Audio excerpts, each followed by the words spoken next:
Deux échantillons du même matériau peuvent afficher des masses volumiques complètement différentes, simplement parce qu'on n'a pas mesuré le même volume. On va définir la masse volumique absolue et apparente, voir le principe des essais, et comprendre pourquoi cette distinction est importante en génie civil. Une masse volumique est toujours le rapport d'une masse sur un volume. L'enjeu est de savoir quel volume on prend en compte, la matière solide, ou l'ensemble avec les vides. La masse volumique absolue, ou réelle, ne considère que le volume de matière solide, sans aucun vide ni pore. C'est la densité intrinsèque du matériau.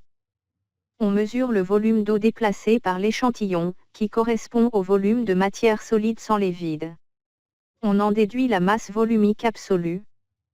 La masse volumique apparente prend en compte le volume total du matériau, y compris la porosité et les vides entre les grains.